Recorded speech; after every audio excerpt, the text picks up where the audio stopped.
both passive. I think I'm saying it is. In context, the word deny is much more passive than, or includes a much more passive sense than just no state shall make or enforce. I don't think we're making the argument that deny is only passive.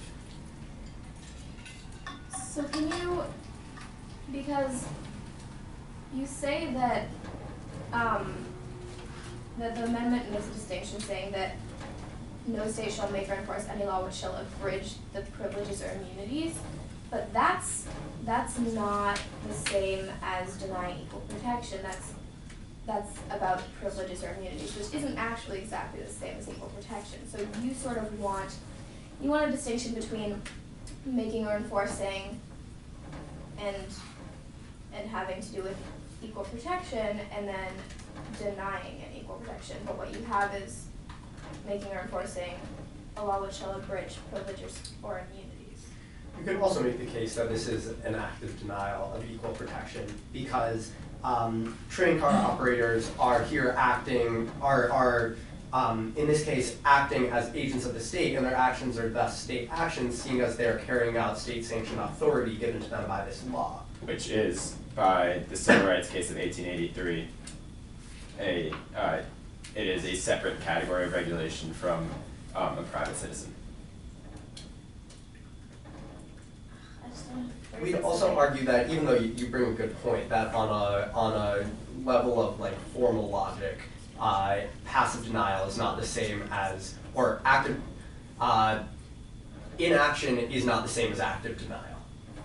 That is true, but we would argue that they are closely enough related that it's worth setting the precedent here for that. Or, well, first of all, we're making the point that this is active denial. Second of all, they're close enough related, and I feel confident enough that the 14th Amendment would also prohibit passive denial, that it's worth setting this precedent for both the good of the country with regard to laws in general. So are you trying to show that it's active and passive in order to create precedent, or because we're making the argument that this is active denial, and even if it were simply passive denial, it's still a violation of the 14th Amendment. But you're only bringing that up because you wanted to make it into precedent. Yes. Sort of we only brought this case because we want to make it into precedent. Is this not a test case? Segregation inherently. I'm sorry, can you repeat the question? Yeah, say it one more time. You don't think that like passive denial includes segregation? If segregation is equal, then let segregation be equal. It doesn't go against equal protection. So you think that like it can be equal? We're not here to make the argument that separate is inherently unequal. So I don't really get what you're trying to do here.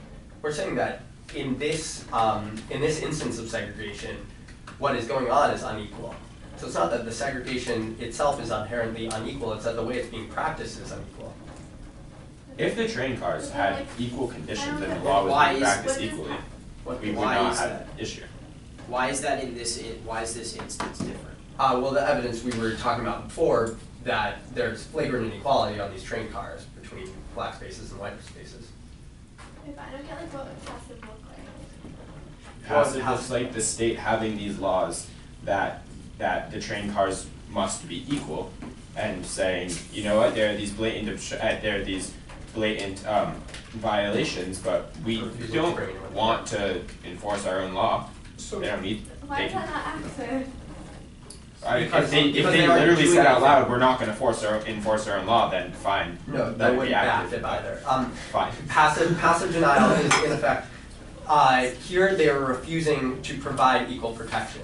So they aren't doing anything because they're being passive, right? They aren't actively denying anybody equal protection, but the fact they aren't stepping in and enforcing equal protection means they're passively denying. So Does that make sense? Yes. Okay, good. Are you arguing that just the existence of violations of law is evidence of the state not enforcing the law? Like, there are thousands of homicides every year. Does that mean that states are denying people their right to liberty by passing laws which prohibit murder but do so insufficiently to the fact that there are still murders? Like, are you saying that simply by the existence of train cars or actions which are in violation of people being employed to kill people? No, if these people, we've established that separation is not an issue. They're just being compelled to separate people. they're not being compelled to separate them into a worse car. It may happen that that car is worse, which is a violation, and you're arguing. Yeah. But by the existence of things, No, we're saying if a state passes legislation against homicide and then refuses to enforce that legislation, they are in effect passively denying people their right to life. so that this law should only be illegal because the state has not brought up enough train car companies to court and said you violated equality.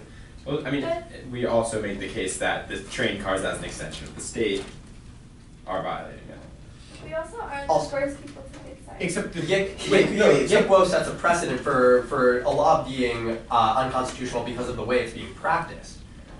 It doesn't need to be. I believe Yik-Wo, first off, it doesn't mention vague or specific anywhere in terms of the law. It says that power given to them is not confided to their discretion in the legal sense of the term, but is granted to their mere will, is purely arbitrary, and acknowledges neither guidance nor restraint.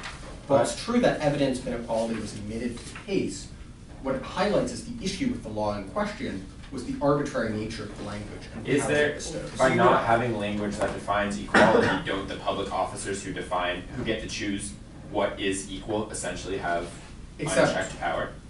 Except I think we've established that it's not public officers who are going to determine what qualifies equal. It's a federal regulatory agency. But they're in violation of both. Yeah. Well, perhaps then they're in violation of the federal regulatory agency, but then doesn't that mean that it's the federal regulatory agency? It's also seen as it's also Louisiana legislation. It's also Louisiana's duty to prosecute. Okay, but here's, this is backtracking a bit to a different point you raised before. Yeah. But you said that the reason that this should be considered a state action, which would be a violation of the 14th Amendment, is because the train car officers are using state-granted powers to separate people, so if they're separating people unequally, it's them using state power, and therefore it's the state separating people. That is one reason, yeah. Doesn't that not apply, though, to if the cars are separate? The train car companies aren't using state power to purchase cars or to not maintain luggage racks or to have unequal smoking rooms or bathrooms. That's not action on behalf of the state. That's mere, Yeah. so it is not applicable. What is not applicable? Like, is it a state action if it is, you've argued that it's a state action if the train car officer separates people because it's Yeah. power granted to him by the state. The train car companies aren't being granted the power by the state to have unequal accommodations. Is that a state action? No, the enforcement of inequality is a state action. The presence of it is not. Except the train car officers aren't charged to enforce that the accommodations are equal. They're enforced to they're compelled to separation, accommodate. but in effect, they are then bringing people to unequal conditions because the train company has set up unequal accommodations for these people, and then they're enforcing that blacks must be in worse conditions. And then because they're an extension of the state, by what I cited with the civil So, rights cases. if someone is denied their right to a fair trial, is it the police officer who arrested them who is responsible? I mean, does that not depend on the circumstances? No, like, if the trial someone has is unfair, is it the police officer who's arrested them's responsibility? No. Is that not analogous to the train car officer who's required to compel separation, bringing someone to unequal accommodations? If what is violating their rights is the accommodations, not the act of separation. But there's a difference there because a police officer only has in some cases a police officer only has so much wiggle room as to how they're going to go about enforcing what they've been compelled to enforce, whereas these train conductors, because of the lack of specificity in the law, have a huge amount of room where they can enforce it however they want. Alright. Can we reserve our time? Fine. Thanks. You get 3 minutes and 12 seconds. Ah. Thank you, dude. Nice job, guys. Thanks, Linda. Good luck. Thank you.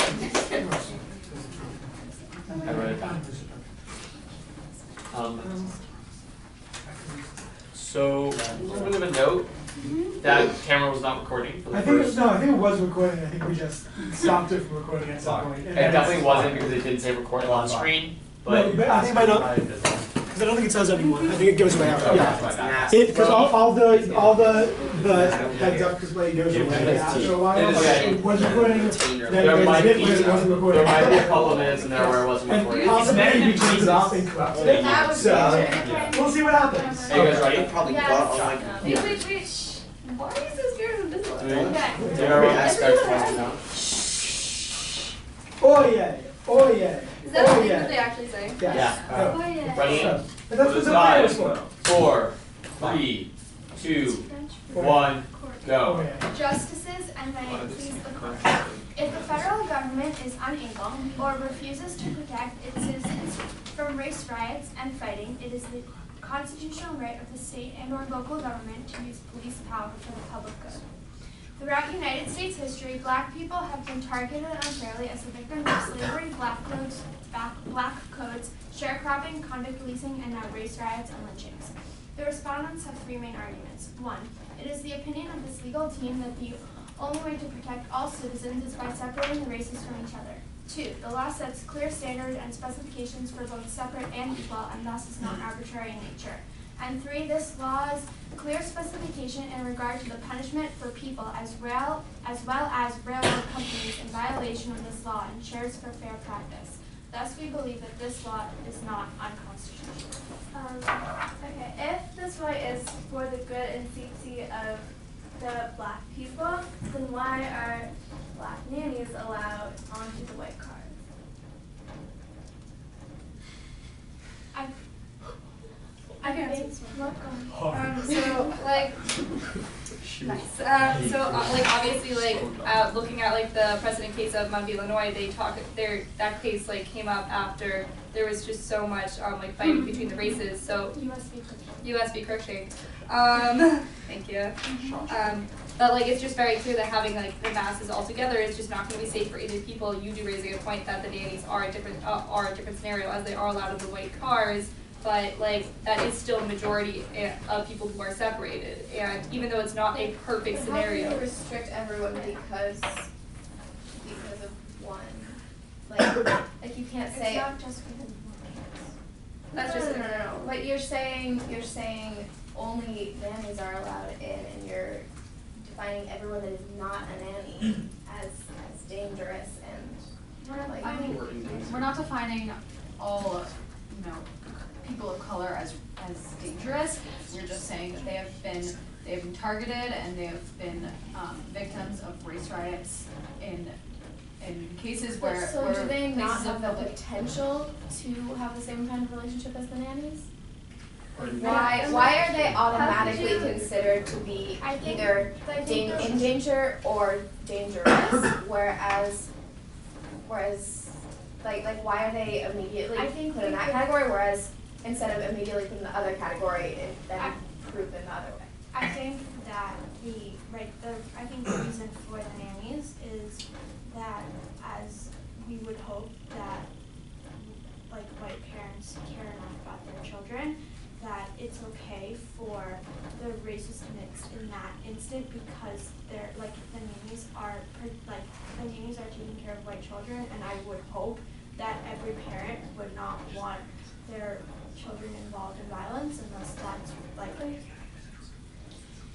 But like, how can you say that this law is here to protect people when you don't want that entire people protected? You let some of them go into the dangerous scenario that you're saying. I think that it's not in this one instance of nannies, it's not a dangerous situation because we would hope that because they're taking care of children, that like these are people's children, that it wouldn't they're taking care specifically of the other race's children, that it wouldn't inflict violence because they're would anyone want their children to be involved in violence? But that's you're making a logical argument once the situation has already happened, but you're saying that because these people parents trust these people, obviously they wouldn't trust these people if they were dangerous, but you don't have the like the argument that would precede this whole situation. So what characteristic of the nannies, or characteristic of the people like employing the nannies is putting them in that category?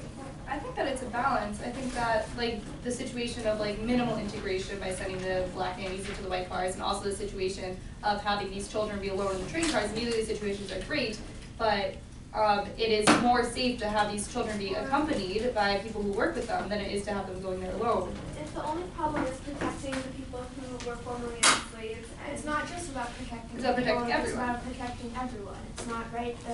But you're not Do you protecting the think- nannies. So why is it not, like, why would you not have the white children in the colored cars? If this law is to assure security, sorry to follow up, but can you cite either any case of violence on a train car precipitated by racial mixing on a train car, or if there is a concern about, as Annie's raising, bringing white children into the colored car, can you cite any evidence of a race riot by non-white people targeting white people, specifically white children? Which would mean it would be dangerous to bring the white children into the non-white car. Do you have any examples to either of those points? No.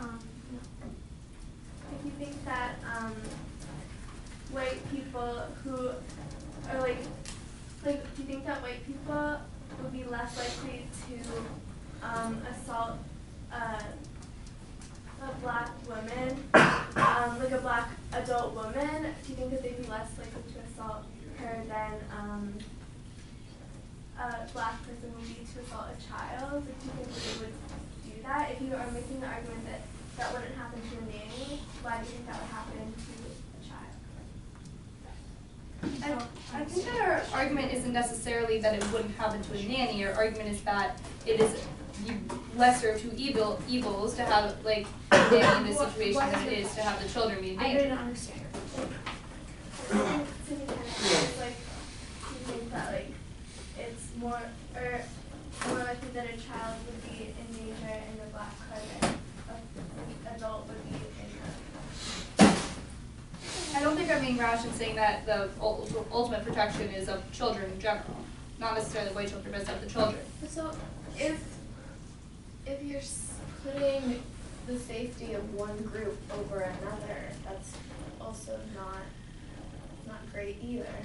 So let me, If the goal is to make it for the safety of everyone, that should be the same amount of safety for everyone and enforce the same degree of protection. just to rephrase that, you are saying that this law unequally affords the protection of the lives of black nannies and white children. Treats them to two distinct standards. No. No, No. Well, they were saying just children in general. just Then children get in it, general. yeah. But, okay, but so it's, then you're saying that it's treating the lives of children and adults to a distinct standard. I think that it's not about, right, everyone's being treated equally, it's about the intention of the law, right, the intention of everything I think that we're trying to do is, right, to ultimately protect everyone, and that includes children. So this law is constitutional if its intent is to assure security and not to infringe on the rights of any race. But it would be unconstitutional if the intent of this law was to infringe on the rights of a race. With the exact same application. Yes.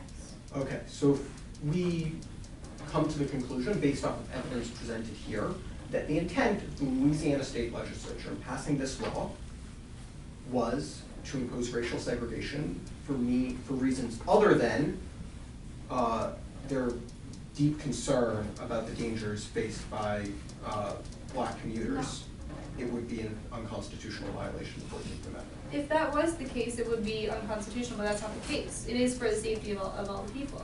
Well, that seems like a very answerable question. You can look at the testimony in the legislature and arguments made there. But if, say, the Louisiana State Legislature was composed of many members of the KKK or other organizations which seem to have actively worked to threaten the lives of African Americans and have not worked to assure their security, wouldn't it be rational to assume that those legislators were not acting to assure the security of African Americans who they've routinely attacked or supported the attacks on, and are instead working to impose segregation for reasons other than security? Bar. What? I'm butted for a second. Yeah, no, that's It a seems that question. you're on a large tangent. Can we focus back in on the case No, itself? this is, I'm asking, are you saying that the intent of this law is what makes it constitutional or unconstitutional? In which case, evidence saying that the intent of this law is not as you claim would mean it's unconstitutional. I just want to know what balancing test we ought to use. Okay, basically, we just got to a point where you said that the intent of the law matters, right? Yes. Yeah, okay. So the problem is that to answer the question of what the intent was, we can look at what happened when this law was made, but he's saying that, look, who made this law, the KKK and like other people like that, we know their intent probably isn't.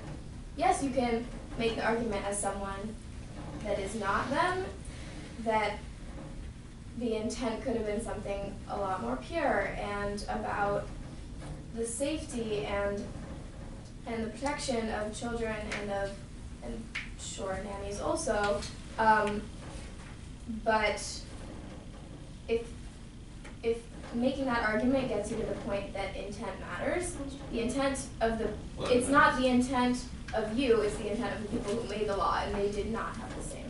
But can I point out that the law, the Self-Record Act, the wording itself uses the word equal, which is the same word that we see in the 14th Amendment.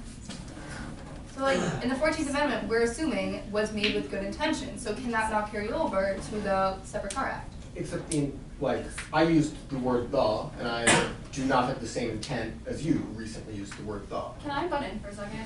Speculating about the intent of this law is going nowhere. Well, and frankly, the fact that this law is not arbitrary and they provided specifications for the equality and separation of the cars means that this law is not going to be unequally Do you distributed. think that the specifications for equal are the fact that it provides 2 or more coaches and like the specifications, do you think that that's referring to equal, like that's what it's, and do you think that that does a good job of protecting the rights of people on both cars? Yeah. Why? In what way does that ensure equal protection? Because, right, it's about, right, this is about equality of access, right? This is, so, by definition. Why not? What do you mean? Why should this not have to do with equality of, like the actual quality of the cars? This is nothing about the quality of the cars. I'm telling you, this is about, like, equality of access, right? So, you have, right, there's the equal number, right, there have to be either, right, there have to be enough cars, right, 2 separate cars, or, right, there also has to be, right, there's a partition, but it's about equality of access. But, like, it doesn't make sense to say that, oh, because of the same number, then they must be equal in every other, like, that they're equal enough to provide equal protection. Because equal protection and just, like, equal in, like, any other vague way of describing equal, it doesn't necessarily mean the same thing. Equal isn't vague, this is a clear specification. Okay, if you have, like, Wait, can you explain just exactly how it is specific enough? okay, so so the Separate Car Act states, Section 1. yeah, section 1 states, what? No, this is not it, sorry. Okay, it says that all railroad companies carrying passengers and their coaches in the state shall provide equal but separate accommodations for white and colored races by providing 2 or more passenger coaches, right? That's equality, right? That's part 1 of equality of access, right? 2 or more passenger coaches for each passenger train, or by dividing the passenger coaches by partition as to secure separate accommodation. The thing is that, Right, so there's 2, right there, the specifications go to both equal and separate as it's clear in the law, right? There's equality of access, the fact that there's equality of access, right? There's the fact that, right, there have to be an equal number of cars and or, right, there has to be an equal partition down the middle of one car, right? And then there's the fact that it also goes into the specifications of a separate, right, by saying that there's a, that there has to be clearly separate. But I have two issues with this. One is that you're saying it gives you equal and it gives you separate, but, sorry. Go ahead. You're saying that it's giving you specifications for equal and also for separate because, but what you're getting for the specifications for equal is just the fact that there's two or more, like one for each. But the thing is that in order to separate, yes, obviously there have to be two. Two isn't actually just isn't a equal specification. And then my other problem is that this is only actually useful as something that the practical application can be held up against in terms of evaluating a train to see if it like to check its equality. But the thing is that what we sort of need is guidance for the people enforcing the laws as to how they're supposed to ensure equality, and that isn't in here. Also, okay, so let's say there's two people, and you say, okay, everyone gets to have 2 pieces of food per day. You give one person 2 giant hamburgers per day, and the other person 2 grains of rice. It's equal according to your definition of equal. They both get 2 foods, but one of them's gonna make it and one of them isn't. Like, Well, that's the law in theory versus law in practice. right, so how do you protect them? How do you protect anyone from the law in practice? So we're saying that the law is not specific enough, and because it's not specific enough, the practical is that it can be arbitrarily. Yeah. Why The not? practice- Practice is on the private companies. companies, right? And it's clear in section 2162, right, that should any railroad or railroad company, its agents or employees violate the provisions of the last 4 sections, such It's not railroad or violating. railroad company shall be liable to a penalty of Yeah, not more than but it's $500. It is nor violating less because than it's not equal. $100 for It's up to the train tracks to make it equal and they're not making it equal. There's 2 cars, it's equal. According to The this, it's seats equal. aren't equal though. Yeah, but that doesn't matter according to this. According to this, equal just means there are 2. Right. So then you're saying it is equal. So I'm saying according to this, but that does not mean that it's equal protection. The equal, it's not like the 14th Amendment sets, it's not like the 14th Amendment sets any regulations for what equal means, right? It just says it has to be equal. Equal We're saying- protection. But we're Equal sa- protection doesn't necessarily mean equality of quality. It could mean equality of access. You don't, like, you can use the equal protection clause to mean whatever you want equal to mean, because just like that is arbitrary, then this is arbitrary. Right? If you're saying that So this is that's arbitrary, why then the to 14th protect Amendment is people. also arbitrary. Shouldn't This- the government have some responsibility to protect the people? Don't you think that this law should have some means of protecting people from, like, By definition, it's protecting people because we're separating people because the races are violent. that's bull. Okay. Here I think is getting at questions. So you seem to be saying that equal access satisfies the 14th Amendment's demand for equal protection, correct? What? Are you saying that equal access satisfies the 14th Amendment's demands for equal protection? Yeah. Yes. Okay. Yes. Do you have, are you saying that that's just an intuitive and obvious thing, or are you citing some sort of precedent for that? Or is this just your intuition? I mean, it's not our intuition, it's our belief of facts. That equal access is Equal, is the yeah, same you as can't, equal right, protection. equal protection is not specific, thus you can use, I'm not making a Yes. claim as to what it means, but we are you're right, it's saying, very unspecific. How Right. does it specifically mean equal access? I'm saying that is what we are taking at this juncture with this law, equal protection, right now, we say is equal access. So thus, it is totally fine and constitutional. So it's just your opinion that equal access means equal protection. Yeah. We're satisfied. Okay. Okay, So why does not everyone have equal access to every single train car?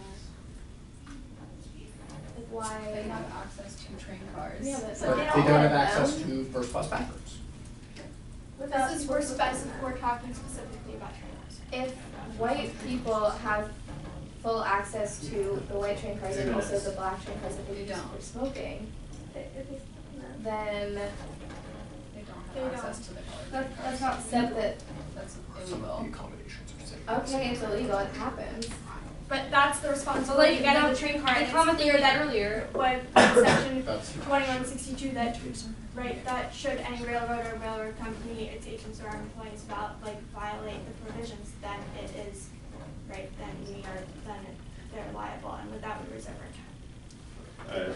Now you go check that. Well, we have 2 2 minutes minutes and and 29 29 seconds. Nice. But I mean, technically, at the left, I might pause it. 2 minutes, 29 They seconds. say- Justices, you have to approve that. Wait, what? Are you letting them reserve their time? Oh, yeah. Okay, great. No. Just go back to the 229. That was That'd be cool. Yeah. Does it keep raising your hand? 12. Oh. All right. 3 minutes and 12 seconds, y'all. I can see. All right. I'll count you in. Ready? 5. Wait, they have to, the countdown has to be, oh yeah. Oye, oye, oye. 5. No! 4. No, wait, how do you know to come in? Oye, go. 3, oh yeah. 5, 6, 7, 8. Oye, oye. All right. 5. Go. 4. No, just go. Just hit the button. Okay. All right. I'm gonna make 2 points, and then Eric's gonna yank out of his sleeve whatever's got there. Okay.